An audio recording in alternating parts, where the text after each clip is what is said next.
Welcome to JK civil services. प्यारे बच्चों, आज हम डिस्कस करेंगे प्राइमरी डाटा और सेकेंडरी डाटा। यहाँ से क्वेश्चन आपके एग्जाम में पूछा हुआ है कि difference between primary and secondary data and explain the method of collection of primary data. कि प्राइमरी डाटा और सेकेंडरी डाटा को इनके बीच में डिफरेंस हमें बताना था, प्लस जो प्राइमरी डाटा कलेक्शंस की जो मेथड है उनको एक्सप्लेन करना था। तो ये पूरा क्वेश्चंस आया हुआ है, ठीक है। आप 100 मार्क्स का पेपर होता है, 5 क्वेश्चन करने रहते हैं, मतलब ईच क्वेश्चन जो है 20 मार्क्स का हो सकता है, ठीक है। तो क्या करना है उसमें, कैसे लिखना है, सब कुछ आज हम करेंगे इसके साथ। चलिए, तो आज हम सबसे पहले डिस्कस करेंगे कि प्राइमरी डाटा और सेकेंडरी डाटा होता क्या है। तो सबसे पहले समझते हैं कि डाटा क्या होता है। भाई प्राइमरी डाटा सेकेंडरी डाटा हम पढ़ रहे हैं, तो पहले समझते हैं कि डाटा क्या होता है। देखो, डाटा का मतलब होता है एनी रिकॉर्डेड इवेंट, कोई भी ऐसा रिकॉर्डेड इवेंट, मतलब कोई भी ऐसी घटना या इवेंट जो नंबर फॉर्म में हम रिकॉर्ड करते हैं। फॉर एग्जांपल कि आप जा रहे हो और आपके सामने एक्सीडेंट हो गए, मान लो 2 एक्सीडेंट हुए, 3 एक्सीडेंट हुए, तो आपने घटना को वहाँ पर क्या किया, देखा, रिकॉर्ड किया कि भाई यहाँ पर एक एक्सीडेंट हुआ है, कितना, 1। तो आपने उसमें डाटा, या आपने बोला कि 2 एक्सीडेंट हुए, तो आपने डाटा वहाँ से ले लिया कि 1 और 2 एक्सीडेंट हुए और 2 एक्सीडेंटों में 4 लोग मारे गए। तो आपने वहाँ पर क्या कर लिया, डाटा को रिकॉर्ड किया, ठीक है, डाटा को रिकॉर्ड किया। मतलब जो फैक्ट थे, जो फिगर थे, इनको प्राइमरी फॉर्म में आपने वहाँ पर कलेक्ट कर लिया, इसको बोलते हैं डाटा। तो डाटा का मतलब होता है any recorded form, any recorded event, any recorded event, इसको हम डाटा कहते हैं। किसी भी रिकॉर्डेड इवेंट को, इवेंट मीन्स हम बोल सकते हैं कोई फिनोमिना, कोई भी रिकॉर्डेड फिनोमिना या इवेंट है, उसको हम बोल देते हैं डाटा। या हम बोल सकते हैं कलेक्शन ऑफ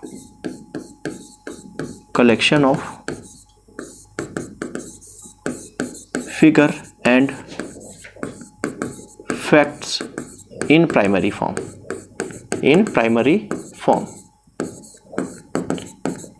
ठीक है। प्राथमिक रूप से अगर हम किसी फैक्ट्स को, किसी फिगर्स को, फिगर्स मतलब वही है कि आप रास्ते पे जा रहे हो और आपने पाया कि यहाँ पर जो है 4-5 एक्सीडेंट हो रखे हैं, तो आपने काउंट कर लिया कि फर्स्ट एक्सीडेंट में फर्स्ट मतलब जो है 4 एक्सीडेंट हुए, देयर आर 4 एक्सीडेंट, और उसमें जो है 4 to 5 पीपल्स आर डाई। तो ये हमने डाटा रिकॉर्ड किया कि 4 जो एक्सीडेंट्स हुए और उसमें से 5% जो है वो उनकी डेथ हो गई, ठीक है। तो ये फैक्ट्स एंड फिगर जब हम कलेक्ट करते हैं तो इन प्राइमरी फॉर्म में, प्राथमिक रूप से प्राइमरी फॉर्म में, या हम उसको रिकॉर्ड करते हैं किसी पर्टिकुलर इवेंट को, तो उसको हम डाटा बोल देते हैं, ठीक है।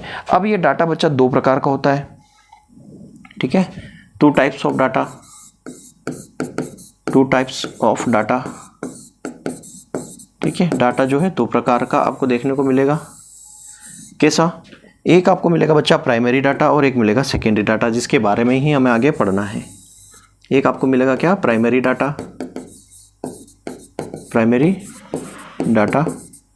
और एक आपको मिलेगा सेकेंडरी डाटा।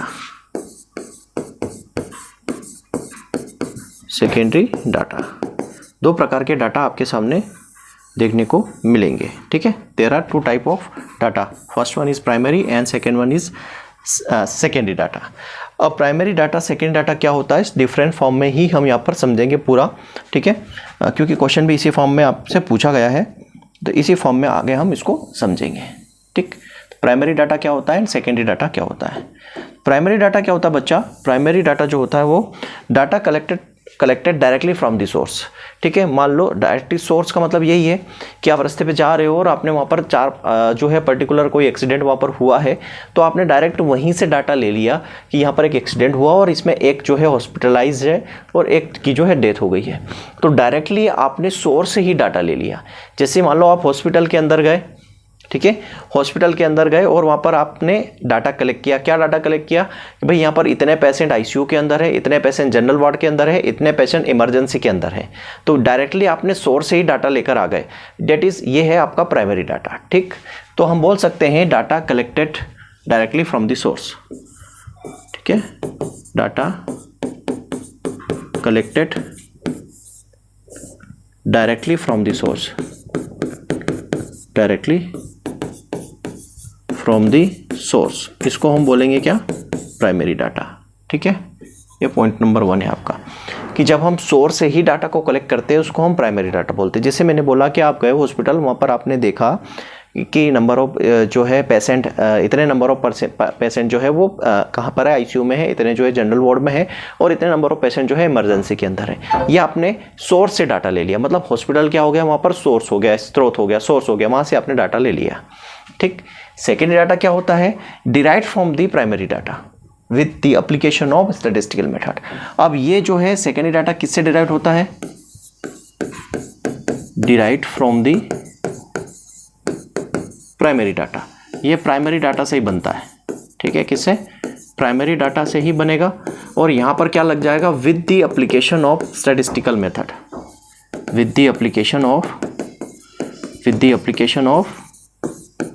Statistical method. क्यों, क्योंकि जब मैंने यहाँ पर क्या बोला कि आप हॉस्पिटल गए, वहाँ से आपने डाटा कलेक्ट कर लिया डायरेक्टली फ्रॉम दी सोर्स, मतलब सीधे आपने हॉस्पिटल से डाटा कलेक्ट किया, इतने पर्सन जो है आईसीयू में है, इतने पेशेंट जनरल वार्ड में है, इतने पेशेंट इमरजेंसी में। ठीक।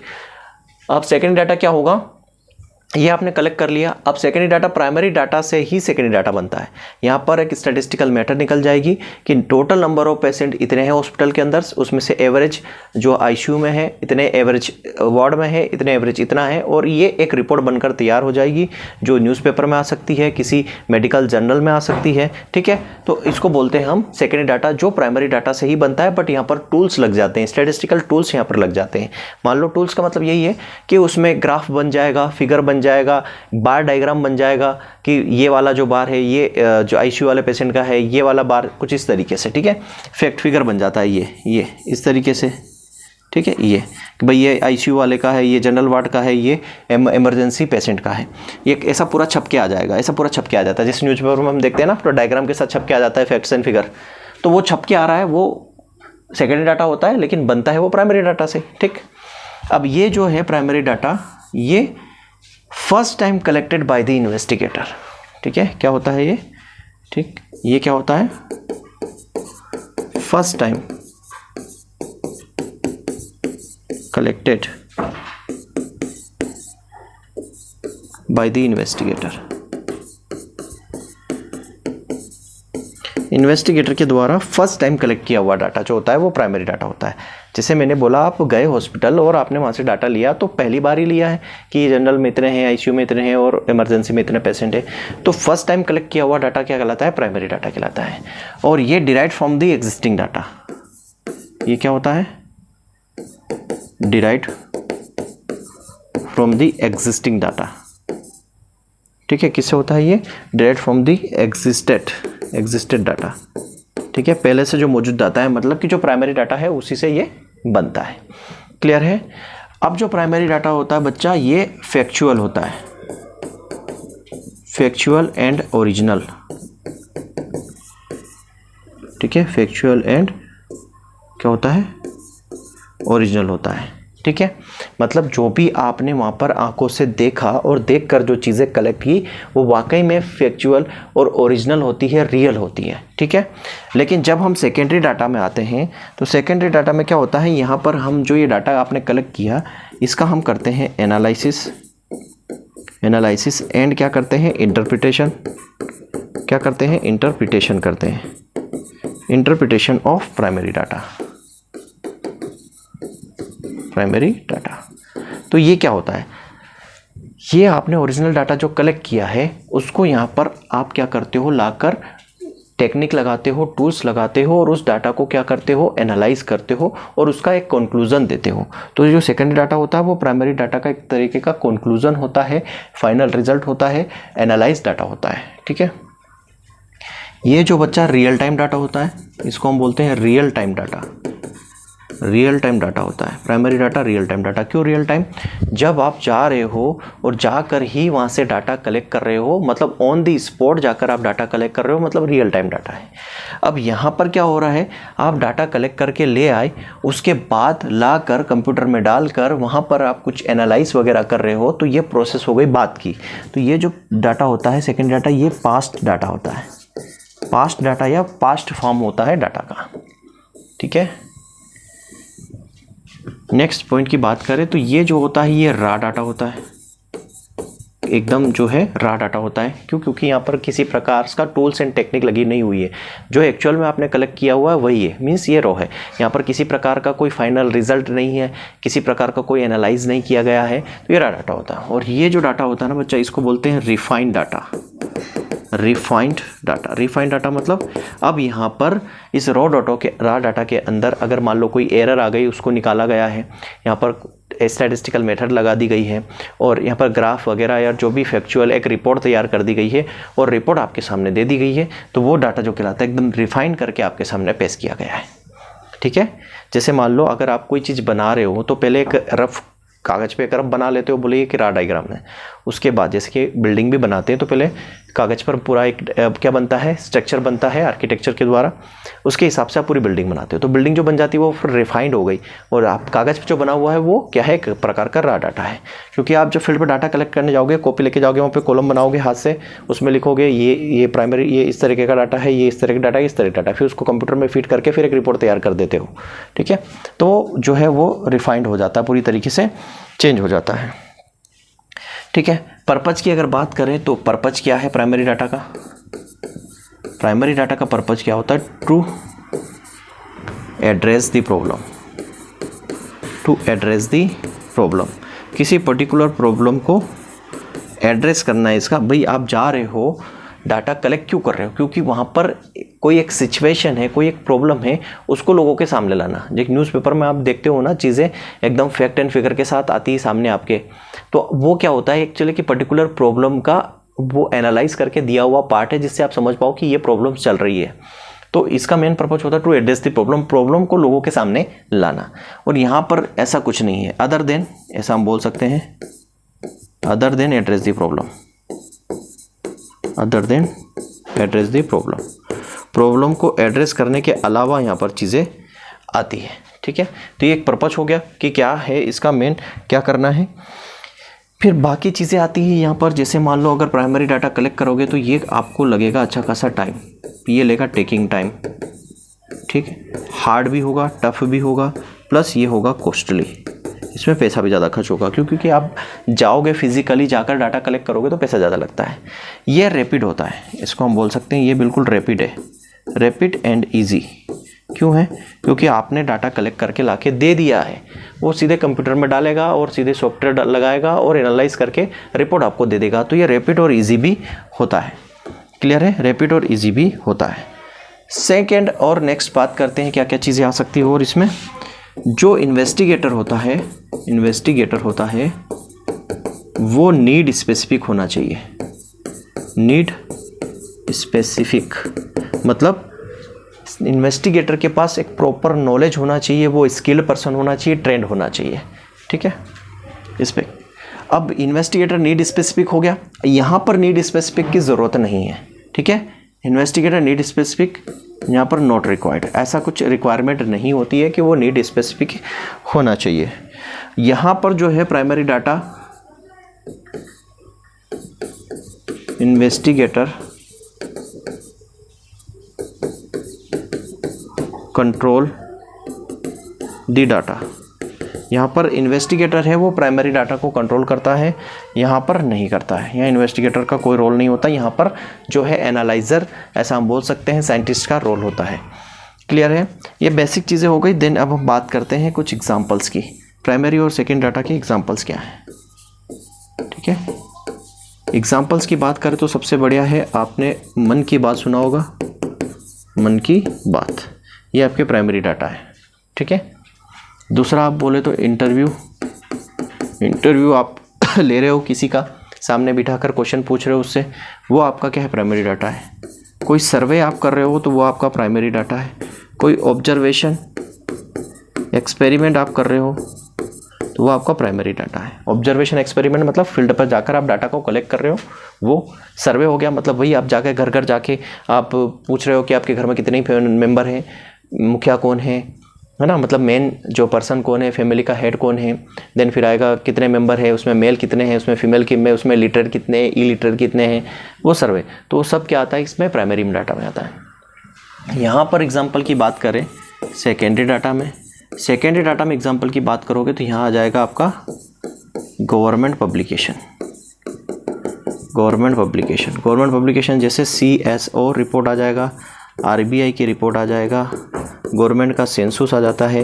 जैसे जनगणना होती है ना, तो जनगणना कौन करता है? जो प्राइमरी या सेकेंडरी जो टीचर्स होते हैं वो घर घर जाते हैं, वहाँ पर पता करते हैं कि भैया आपके घर में कितने फैमिली मेम्बर हैं, हेड कौन है, कितनी फीमेल है, कितने मेल है, कितने जो है फीमेल चाइल्ड है, कितने मेल चाइल्ड है, कितने पढ़े लिखे लिटरेट है, कितने इलिटरेट है, सारा सब वो लिख के ले जाते हैं। ऐसे पूरे भारत में हर जगह से होता है और गवर्नमेंट जो एक फाइनल रिपोर्ट तैयार कर देती है कि भारत में 140 करोड़ पॉपुलेशन है, उसमें इतने पढ़े लिखे हैं, इतने जो है अनपढ़ है, मतलब इतने लिटरेट है और इतने इलिटरेट है, चाइल्ड पॉपुलेशन इतनी है और बर्थ रेट इतना है, डेथ रेट इतना है, सब कुछ आ जाता है।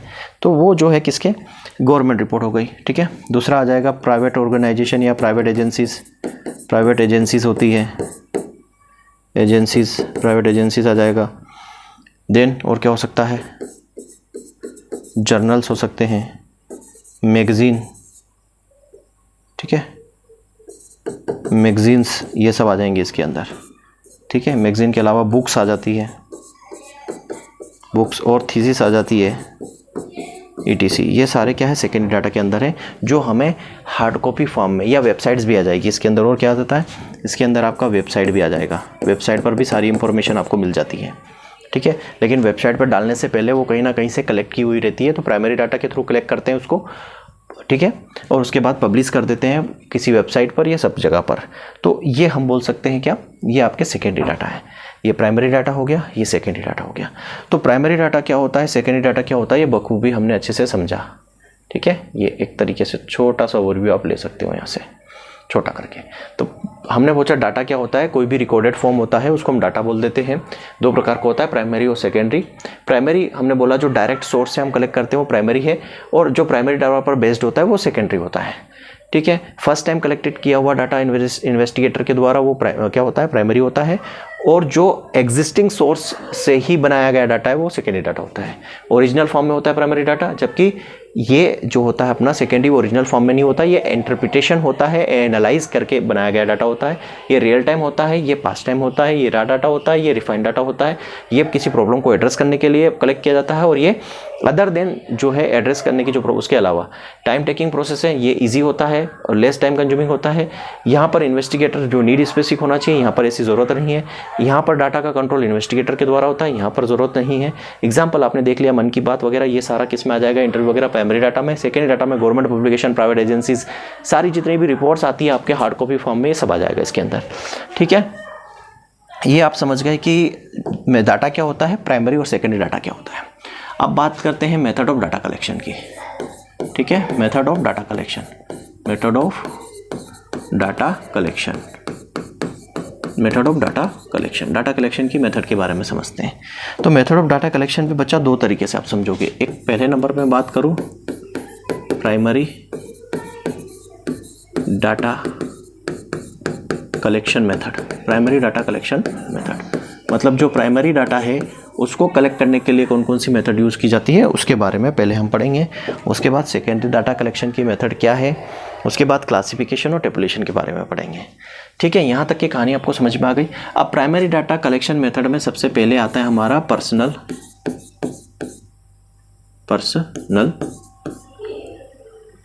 डायरेक्ट पर्सनल इन्वेस्टिगेशन, ऐसा आएगा। क्या आएगा? Direct personal investigation, direct personal investigation, ठीक है। दूसरा आता है इनडायरेक्ट पर्सनल, या इसको ओरल भी बोलते हैं, ओरल इन्वेस्टिगेशन। एक तो डायरेक्ट पर्सनल इन्वेस्टिगेशन, इसको हम इंटरव्यू भी बोल सकते हैं, ठीक है, इंटरव्यू भी बोल सकते हैं, ठीक है। इंटरव्यू हम ले सकते हैं डायरेक्टली। इनडायरेक्ट या ओरल इन्वेस्टिगेशन भी हो गया। नंबर 3 पे आता है बाय क्वेश्चनायर। क्या आता है? क्वेश्चनायर, ठीक। नंबर 4 में आ जाएगा शेड्यूल्स सेंट बाय इनुमरेटर,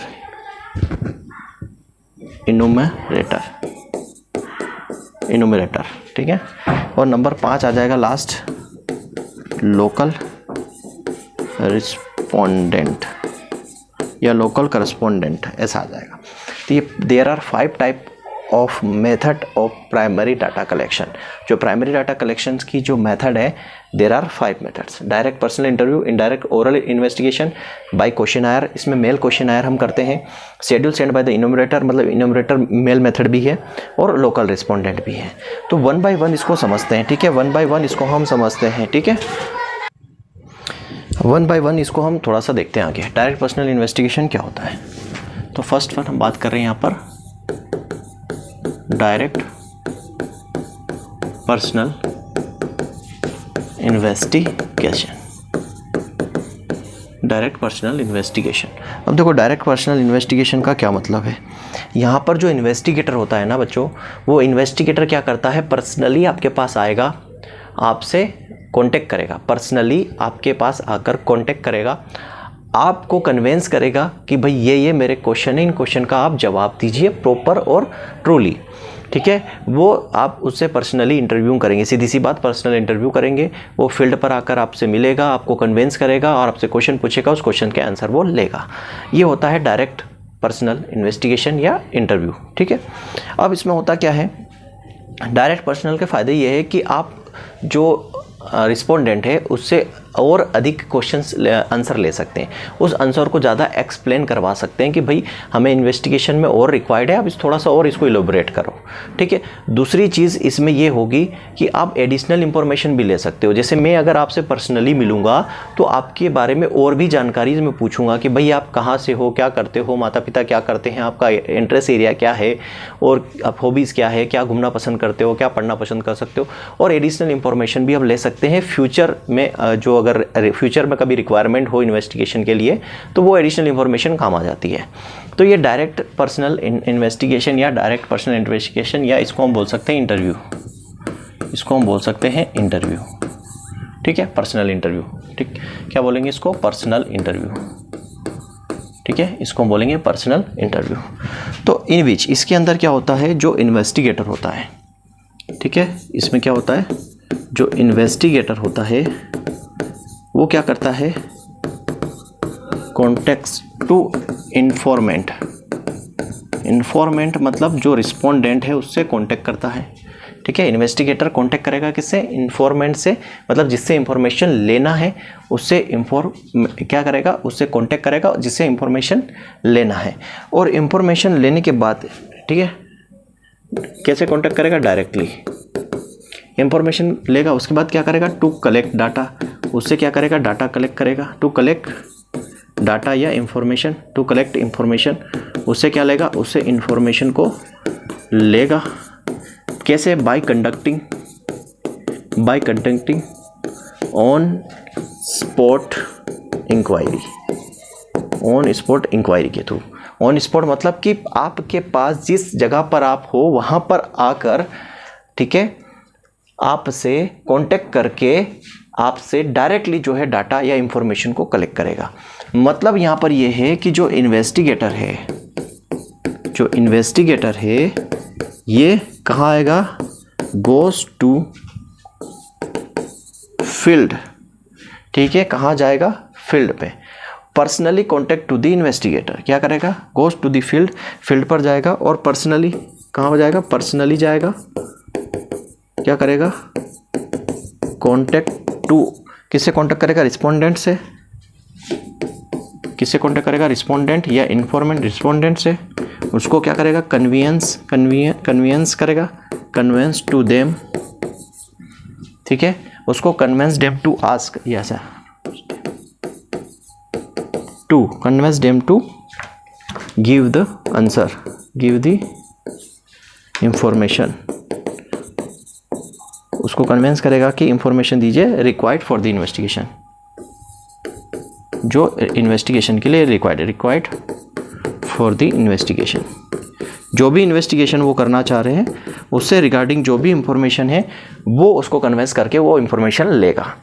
तो डायरेक्ट पर्सनल इन्वेस्टिगेशन का मतलब ये है बच्चा कि मैं आपसे पर्सनली आकर मिलूंगा, आपसे कांटेक्ट करूंगा और पर्सनली आकर मिलूंगा, आपको कन्विंस करूंगा कि हम इस प्रकार का एक इन्वेस्टिगेशन कर रहे हैं, एक सर्वे कर रहे हैं, उसमें हमें ये जानकारी आपसे चाहिए, तो आप हमें वो जानकारी दीजिए। ठीक है। जानकारी के अलावा और भी एडिशनल इन्फॉर्मेशन मुझे आपसे मिल जाएगी, है ना, क्योंकि आपसे जब बातें होगी, चाय पर बैठेंगे तो कुछ और एडिशनल इन्फॉर्मेशन आपसे मिल सकती है, ठीक। तो एडिशनल इन्फॉर्मेशन भी यहाँ पर मिल सकती है। तो जब बच्चा हम एग्जाम्पल की बात करें तो कई सारे एग्जाम्पल्स यहाँ पर बनते हैं। मैं आपको नोट्स में भी प्रोवाइड करूँगा ये सारी चीज़ें। जैसे एग्जाम्पल की बात करें तो यहाँ पर आ जाएगा बॉडी शॉप। एक बॉडी शॉप का एग्जाम्पल आता है, मैं आपको नोट्स में भी दूंगा इसका, बॉडी शॉप का एग्जाम्पल, ठीक है। मतलब यहाँ पर क्या हो, बॉडी शॉप मतलब यहाँ पर एग्जाम्पल किसका है, शावर जेल का, बॉडी शावर जेल, ठीक। अब मान लो यहाँ पर एक बॉडी शावर जेल या बॉडी शॉप की एक कंपनी है, वो चाह रही है कि दिल्ली के अंदर, दिल्ली NCR के अंदर एक सर्वे हो, एक इन्वेस्टिगेशन हो और ये पता करें कि कितने लोग जो है शावर जेल मतलब नहाने का जेल यूज़ करते हैं। तो ये कंपनी क्या करेगी, यहाँ पर एक इन्वेस्टिगेटर की टीम बनाएगी और उनको भेजेगी दिल्ली NCR में, और वो वहाँ से लोगों से कनेक्ट करेंगे, कांटेक्ट करेंगे और उनसे जो है जो भी क्वेश्चंस बॉडी शावर जेल से रिलेटेड होंगे वो क्वेश्चंस उनसे पूछेंगे कि वो यूज़ करते हैं नहीं करते हैं, यूज़ करते हैं तो उसका स्मेल कैसी है, फ्रेग्रेंस कैसी है, कि कब यूज़ करते हैं, कितने टाइम यूज़ करते हैं, कौन सा यूज़ करते हैं, कौन सी प्राइस वाला यूज़ करते हैं, ये सारा, ठीक है। तो ये आता है डायरेक्ट पर्सनल इन्वेस्टिगेशन के अंदर, जिसको हम पर्सनल इंटरव्यू भी बोल सकते हैं। कोई भी आप ले सकते हैं यहाँ पर एग्जाम्पल, आप किसी एग्ज़ाम के इंटरव्यू में जाते हैं वो भी हो सकता है। आप किसी एग्ज़ाम के इंटरव्यू में जाते हैं तो एक पूरा पैनल बना हुआ रहता है, वो इन्वेस्टिगेटर या इंटरव्यूअर बैठे रहते हैं और आप 100 लोग जाते हैं इंटरव्यू देने के लिए, तो वो आपसे 1 बाय 1 सारे क्वेश्चंस पूछते हैं उस पर्टिकुलर एग्ज़ाम से रिलेटेड, ठीक है। जो सारा बता पाता है वो सिलेक्ट हो जाता है, नहीं बता पाता वो बाहर हो जाता है। तो वो भी क्या है, डायरेक्ट इन्वेस्टिगेशन है या डायरेक्ट पर्सनल इंटरव्यू है, ठीक है। अब यहाँ पर बात आती है कि जो ऑब्वियस सी बात है कि जो इन्वेस्टिगेटर सिलेक्ट होगा वो इन्वेस्टिगेटर कैसा होना चाहिए, इन्वेस्टिगेटर कैसा होना चाहिए, वो इन्वेस्टिगेटर होना चाहिए बच्चा, वो इन्वेस्टिगेटर होना चाहिए स्किलफुल, अच्छी खासी स्किल उसके पास होना चाहिए, वो ट्रेंड होना चाहिए, वो टेक्टफुल होना चाहिए, ठीक है। वो क्या होना चाहिए, एक्यूरेट होना चाहिए, सही होना चाहिए, न्यूट्रल होना चाहिए, ठीक है, वो न्यूट्रल भी होना चाहिए, ठीक है। अनबाइज्ड होना चाहिए, अनबाइज्ड मतलब किसी प्रकार में उसमें कोई कमी या कोई एरर नहीं होनी चाहिए, इस प्रकार का इन्वेस्टिगेटर होना चाहिए। इन्वेस्टिगेटर में भी ये क्वालिटी होनी चाहिए, ठीक है। हर किसी को हम नहीं भेज सकते, इन्वेस्टिगेटर में उस पर्टिकुलर एरिया में नॉलेज होना चाहिए, स्किल होनी चाहिए, तभी हम उसको उस फील्ड में जो है डाटा कलेक्शन के लिए भेज सकते हैं। अब यहाँ पे बात आती है इसकी मेरिट्स डीमेरिट्स की बात करते हैं। भैया प्राइमरी जो डाटा है जिसमें हमने पढ़ रहे हैं क्या, direct method of investigation, direct personal investigation है, उसमें क्या क्या मेरिट्स हैं। पहली चीज़ तो यहाँ पर बात आती है ओरिजिनलिटी, ठीक है, ओरिजिनलिटी। पहली चीज़ तो है ओरिजिनलिटी, क्योंकि जो भी डाटा कलेक्ट हो रहा है वो डायरेक्ट सोर्स से कलेक्ट हो रहा है, जो भी डाटा कलेक्ट हो रहा है वो सोर्स से कलेक्ट हो रहा है। जब डाटा सोर्स से कलेक्ट होता है तो वो क्या होता है, एक्यूरेट होता है, ट्रूथफुल होता है, ओरिजिनल होता है, ठीक है। दूसरा होता है reliable and accurate, reliable and accurate. अब सीधी सी बात है, अगर इन्वेस्टिगेटर खुद ही जाके पर्सनली डाटा कलेक्ट कर रहा है तो जो भी इंफॉर्मेशन वो लाएगा एज पर दी क्वेश्चनायर, एज पर दी जो क्वेश्चन उसने बनाए हैं वो क्वेश्चंस वो रिलायबल होंगे प्लस वो एक्यूरेट भी होंगे। क्योंकि अगर मैं खुद ही पर्सनली आपसे आकर मिलूं और आपके बारे में इंफॉर्मेशन लूं तो वो मेरे लिए रिलायबल होगी और एक्यूरेट होगी, क्योंकि मैं पर्सनली आपसे आकर मिल रहा हूँ। अगर मैं किसी और को भेज दूँ तो मेरे लिए वो रिलायबल नहीं रहेगा, क्या पता उसने जो कलेक्ट किए हैं डाटा वो सही है या नहीं है, ठीक है। दूसरा आता है तीसरा फ्लेक्सिबिलिटी। फ्लेक्सिबिलिटी का क्या मतलब है बच्चा, थोड़ा सा इसमें इलास्टिकनेस रहता है। इलास्टिकनेस मतलब इन्वेस्टिगेटर के अंदर इलास्टिकनेस रहता है। कहने का मतलब यह है बच्चा कि अगर पर्सनली जाकर मैं आपसे क्वेश्चन पूछूंगा तो मैं क्वेश्चन को मॉडिफाई कर सकता हूं आपके अकॉर्डिंग। जो भी मेरे पास क्वेश्चंस हैं, मैंने जो लिस्ट बनाई है उन क्वेश्चन को आपकी सिचुएशन के अकॉर्डिंग उसको मैं थोड़ा सा मॉडिफाई कर सकता हूं, इजी कर सकता हूं, ताकि आपसे मैं रिस्पॉन्स ले सकूं, आपसे इंफॉर्मेशन ले सकूं, ठीक है। इसलिए फ्लेक्सिबिलिटी है। चौथा आपको मिलेगा यूनिफॉर्मिटी। यूनिफॉर्मिटी का मतलब ही यही है कि मैं खुद ही पर्सनली कलेक्ट करने आ रहा हूँ डाटा अलग अलग जगह पर, सब जगह पर, तो उसमें होमोजीनियस रहेगा, होमोजिनिटी रहेगी, कंपेरेबल रहेगा डाटा। क्योंकि मैंने आपसे कलेक्ट किया, फिर दूसरे से कलेक्ट किया, तीसरे से कलेक्ट किया, तो उसमें एक तो होमोजिनिटी बनी रहेगी क्योंकि पर्सनली जाकर मैं सबसे मिल रहा हूँ, और जो क्वेश्चन है वो भी सेम रहेंगे बट रिस्पोंडेंट अलग अलग हो सकते हैं, तो कंपेरेबिलिटी और होमोजिनिटी यहाँ पर बनी रहेगी, इसलिए यूनिफॉर्मिटी भी यहाँ पर देखने को मिलेगा। पांचवा है इकोनॉमिकल। इकोनॉमिकल कब? If area is limited.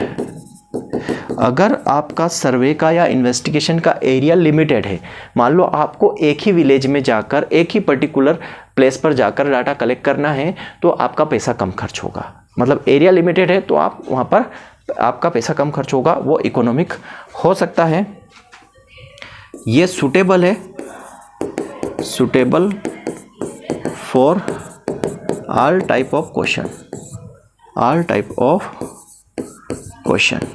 मतलब आप पर्सनली जब मिलते हो किसी से तो किसी भी प्रकार का आप क्वेश्चन पूछ सकते हो पर्सनली, या आउट ऑफ दी कॉन्टेक्स्ट भी आप उससे बात कर सकते हो, उसके पर्सनल लाइफ के बारे में भी पूछ सकते हो, बात कर सकते हो, आप उससे अच्छे फेमिलियर हो सकते हो। तो हर प्रकार के क्वेश्चन आप पूछ सकते हो। अगर आप फ़ोन से बात कर रहे हो या थर्ड पार्टी से बात कर रहे हो तो आपको वहाँ पर एडिशनल इंफॉर्मेशन नहीं मिलती है, या सभी प्रकार के क्वेश्चन आप नहीं पूछ पाते हो। लेकिन अगर पर्सनली मिल रहे हो तो ऑल टाइप ऑफ क्वेश्चन पूछ सकते हो। 54 नंबर पे आपको मेरिट मिलेगा अदर इन्फॉर्मेशन। अदर इन्फॉर्मेशन आपको एडिशनल इन्फॉर्मेशन भी मिलेगी। मैंने बोला एडिशनल इन्फॉर्मेशन का मतलब है कि जो आपने क्वेश्चन बनाए हैं उस क्वेश्चन के अलावा भी आपको वो और भी चीज़ें बता देगा, या आप उससे और भी चीज़ें पूछ सकते हो क्योंकि आप पर्सनली इंटरेक्ट कर रहे हो। ठीक है, आउट ऑफ द कॉन्टेक्स्ट भी वो आपको चीज़ें बता देगा, तो एडिशनल इन्फॉर्मेशन भी मिलेगी। तो ये इसके मेरिट्स हैं। ठीक है, मेरिट्स के बाद हम इसमें बात करते हैं इसके डीमेरिट्स की। डीमेरिट्स, किसके डीमेरिट्स क्या क्या है? डीमेरिट्स क्या क्या है इसकी भी हम बात कर सकते हैं। पहला तो यही हो गया कि ये नॉट सूटेबल है, not suitable for wide area. Wide area मतलब अगर आपका एरिया बहुत ज़्यादा बड़ा है तो वहाँ आप पर्सनली जाकर अगर आप मिलेंगे, बात करेंगे, तो आपका एक तो टाइम ज़्यादा लगेगा और पैसा भी ज़्यादा लगेगा। तो ये जो पर्सनल जो इन्वेस्टिगेशन है, डायरेक्ट पर्सनल इन्वेस्टिगेशन है, या जो पर्सनल इंटरव्यू है, ये ज़्यादा बड़े एरिया के लिए सूटेबल नहीं है। क्यों? क्योंकि अगर मान लो ज़्यादा बड़े एरिया में हर एक आपको पर्सनली जाकर बात करना है तो काफ़ी ज़्यादा टाइम लग जाएगा, रिजल्ट आने में टाइम लग जाएगा, और फिर क्या होगा, यहाँ पर आपका टाइम और पैसा दोनों ज़्यादा लगेगा। तो वाइड एरिया के लिए सूटेबल नहीं है। दूसरा हम बोल सकते हैं एक्सपेंसिव, भाई सीधी सी बात है, expensive and time consuming. Time consuming अगर एरिया आपका वाइड है, ठीक है, इफ एरिया इज वाइड, अगर एरिया आपका वाइड है तो ये आपका कॉस्टली भी होगा और क्या होगा, टाइम कंज्यूमिंग भी होगा। ठीक है, तीसरा आपको चाहिएगा ट्रेंड पर्सन।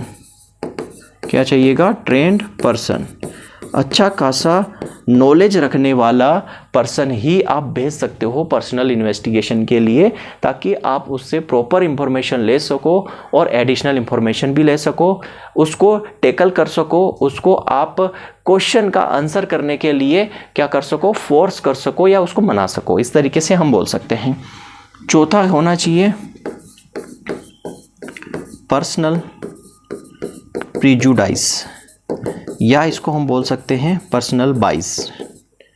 पर्सनल बाइस, पर्सनल बाइस का मतलब होता है यहाँ पर आपको एरर मिल सकती है। ठीक है, आप पर्सनल बाइस मतलब जो इन्वेस्टिगेटर है वो बाइस नहीं होना चाहिए, मतलब कि वो किसी एक पक्षकार नहीं होना चाहिए, किसी एक के फेवर में बात नहीं होनी चाहिए। हमेशा जो इन्वेस्टिगेटर होता है वो अनबाइस्ड होना चाहिए। अनबाइस्ड कि उसको किसी से कोई लेना देना नहीं है, उसके जो क्वेश्चन है उस क्वेश्चन का प्रॉपर आंसर पूछेगा, सामने वाला कौन है उससे उसको कोई लेना देना नहीं है। मतलब किसी एक फेवर में बात नहीं करना है, हमें न्यूट्रल होकर बात करना है। सीधी सी बात है, इन्वेस्टिगेटर जो होना चाहिए वो न्यूट्रल होना चाहिए।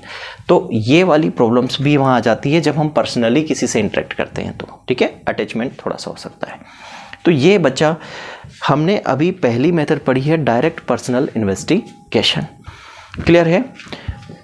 क्या हमने पढ़ा इसको थोड़ा सा आप समझ सकते हो? प्राइमरी डाटा कलेक्शन मेथड में हमने अभी पहला कवर किया है डायरेक्ट पर्सनल मेथड। क्लियर। अब नेक्स्ट क्लास में हम indirect personal method, questionnaire, schedule, local response कोशिश करेंगे दोनों तीनों हो जाए। ठीक है। अगर मैं अभी डायरेक्ट पर्सनल मेथड को शुरू करता हूँ तो ऑलमोस्ट हमें 20-25-30 मिनट मिलेंगे, तो लेक्चर कभी 1 घंटे से ज़्यादा हो जाएगा। तो मैं यहीं पर रोक रहा हूँ इसको। मिलते हैं नेक्स्ट लेक्चर में। Thank you very much. जय हिंद, जय भारत।